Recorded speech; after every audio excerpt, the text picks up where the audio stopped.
Okay, ladies and gentlemen, we're going to move on now to our next presentation.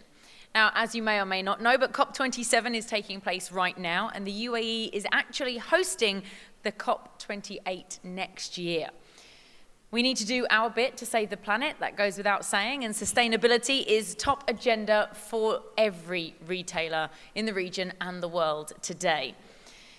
So on that note, I'd like to introduce our next speaker who will talk to you about how sustainability means good business. Please welcome the Group CFO from Landmark Group, Mr. Rajesh Garg.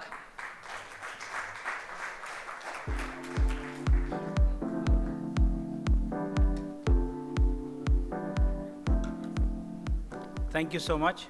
And I do think COP27 is a great kind of a reminder of where we are in the world and what's happening around us. Sorry, I have a different opening slide, but more importantly, I think having COP28 in UAE and this region, again, Egypt is also here, is actually a fantastic opportunity for us. And we are very hopeful that there will be a lot of initiatives by the government, a lot of scale stuff which they can really. The intent is there. I think we need to see a lot more, and we are very hopeful.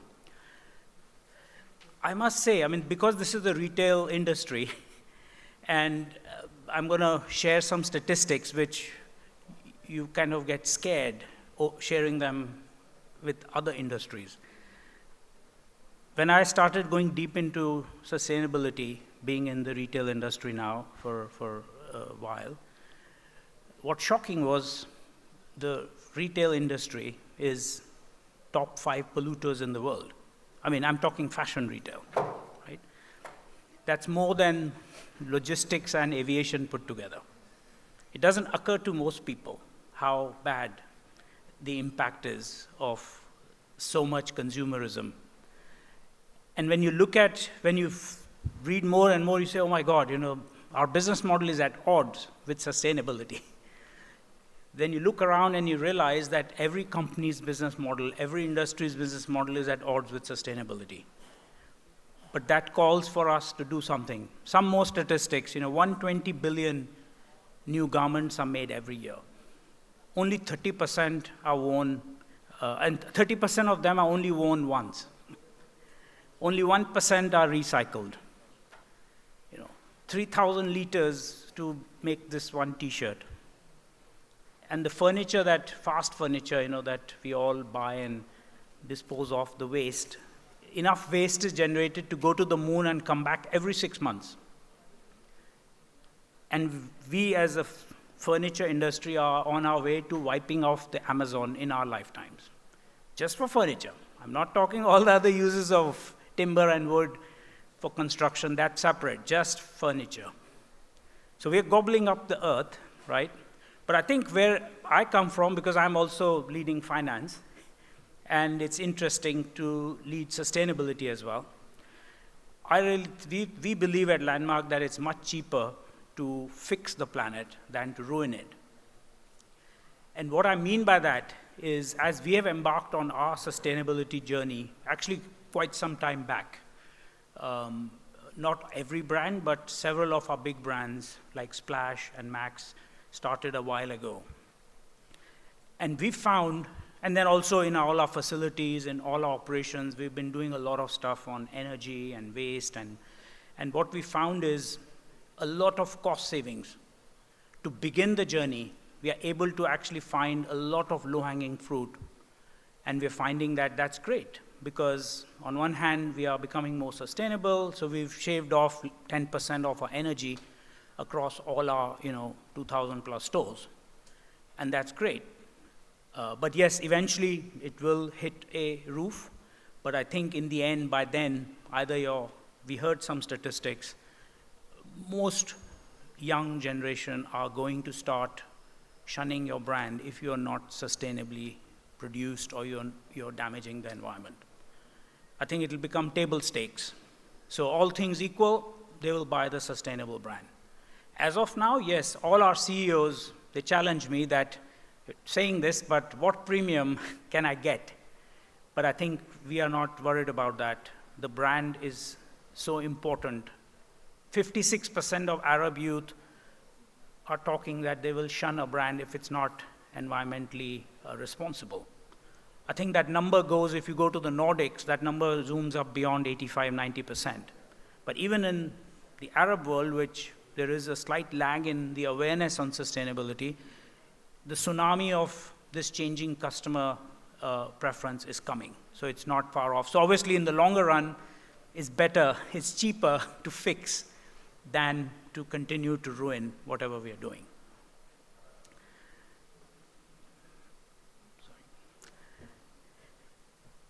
The other thing is about where to start. So I'm here to help you all get on your own journeys. While we started deep in operations, we also published our first sustainability report in 2018.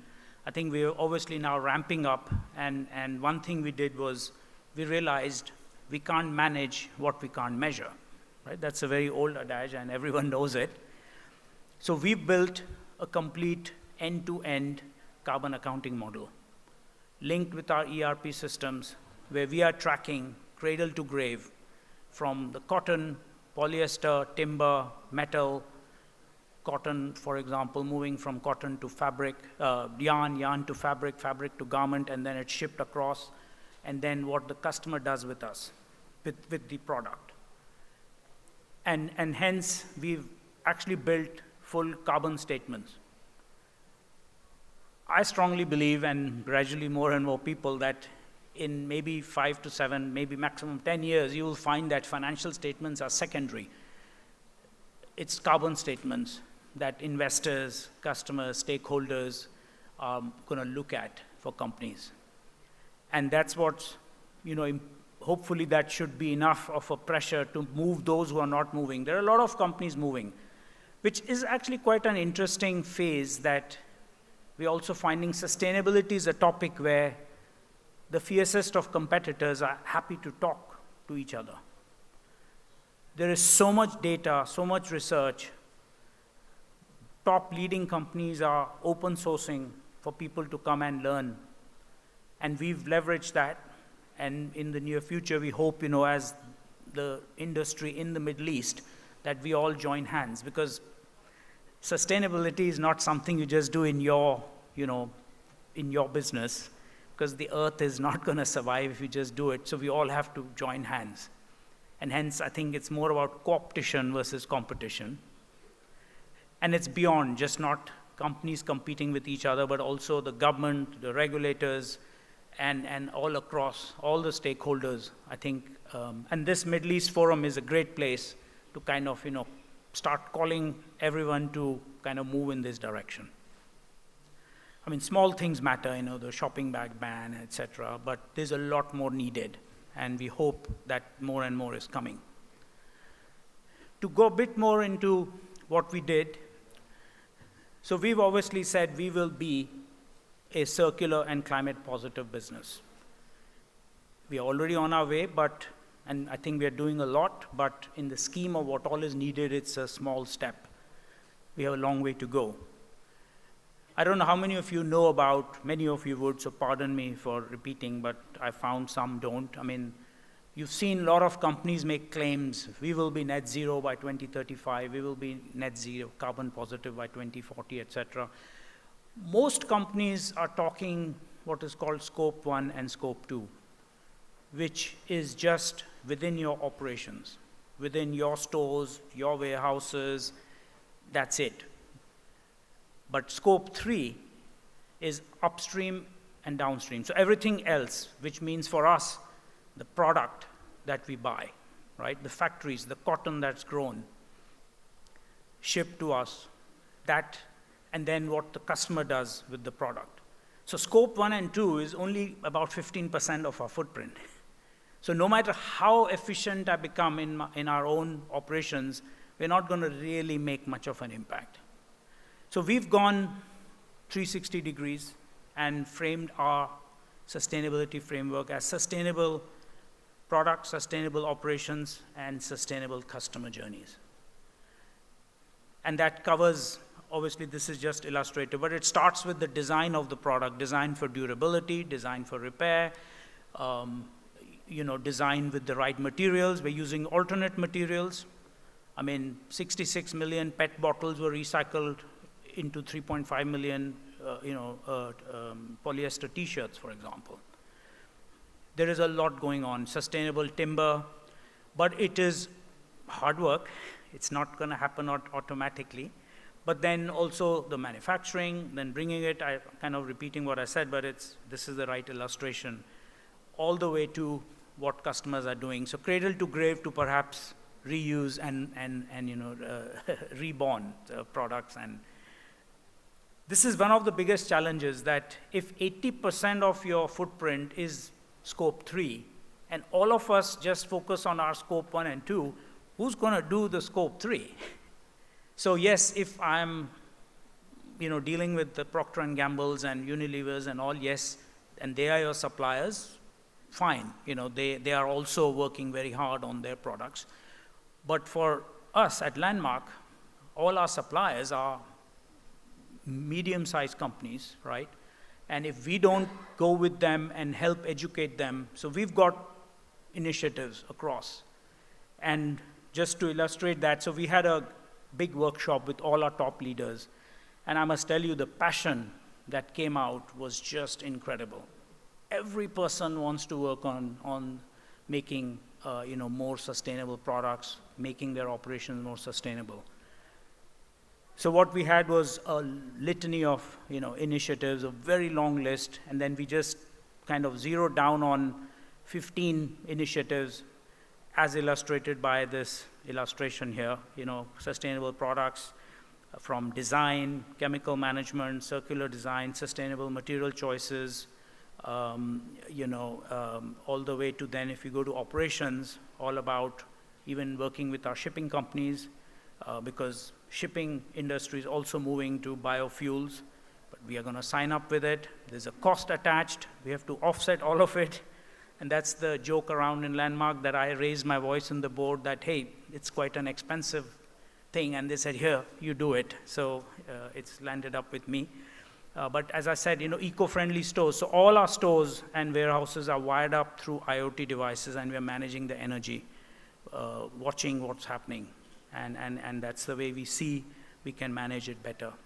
And then finally, sustainable customer journeys, really working with the customers on recycling, upcycling, or better use of the product, right?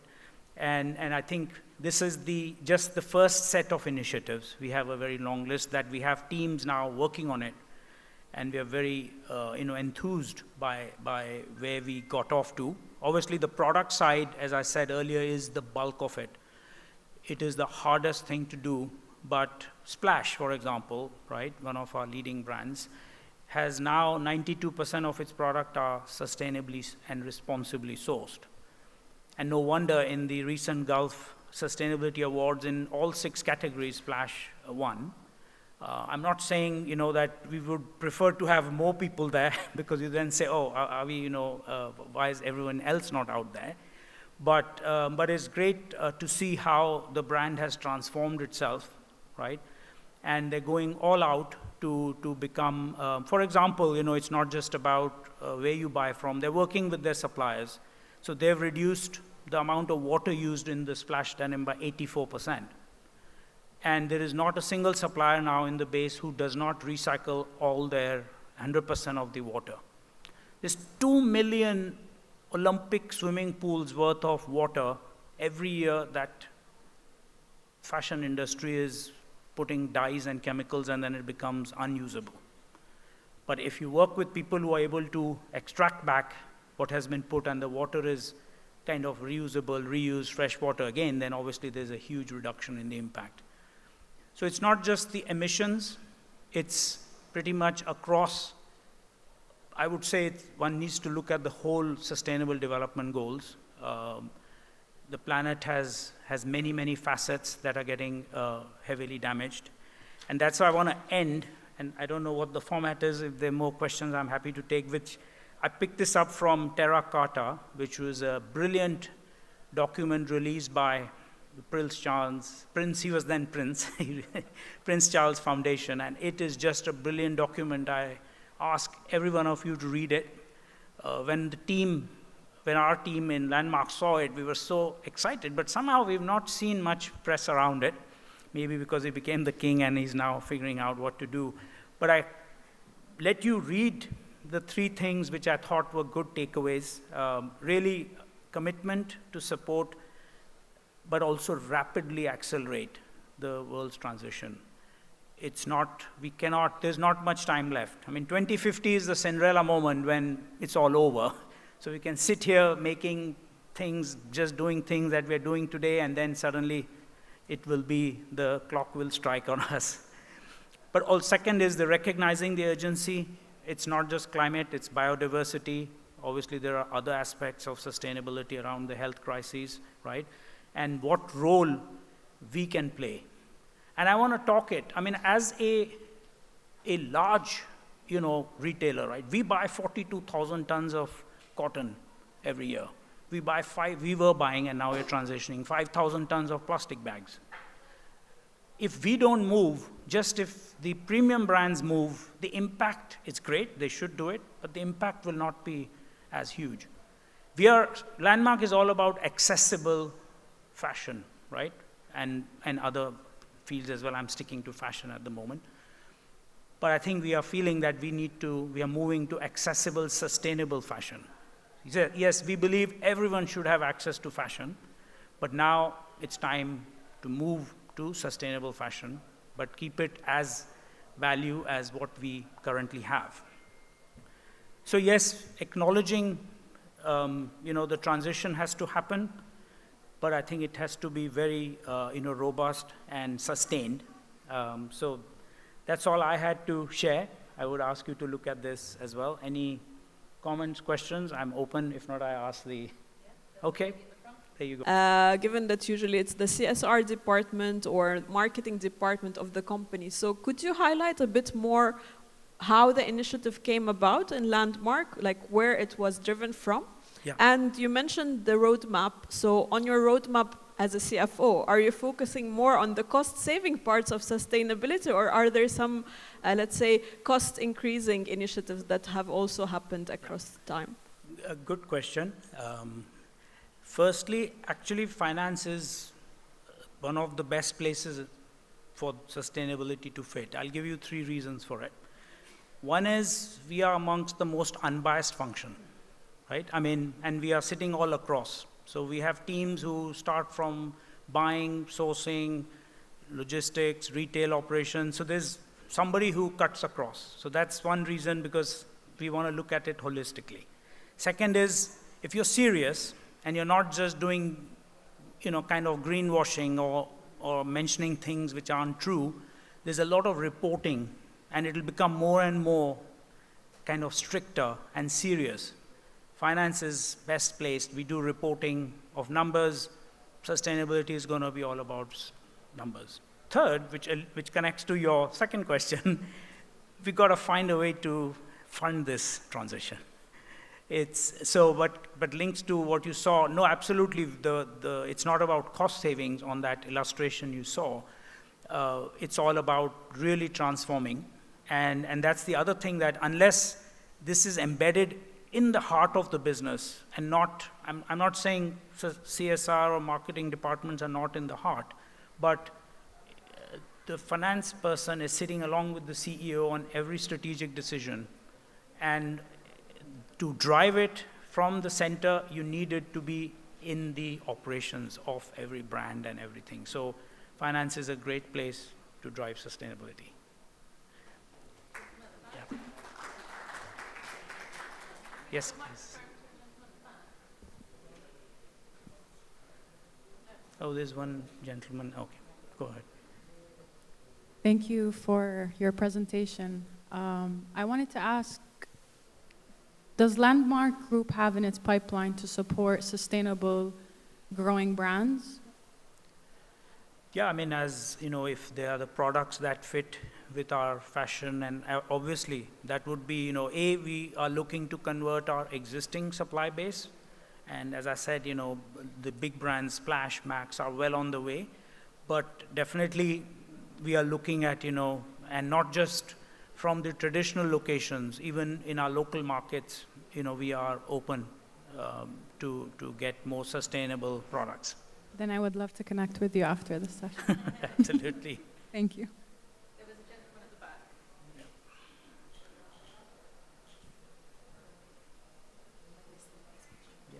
Thank you. So happy to see the achievement. First of all, thank you. Didn't know that a company in the region taking that really seriously. And obviously you are the best person because financial risk or sustainability is a financial risk at the end of the day. I wondered, two questions. One, is it the science-based targets that you are following? Secondly, are you planning to change any business model, subscription-based rather than once-off selling? Because this is going to be probably radical in the region as well, or second-hand. Yeah. Thank you.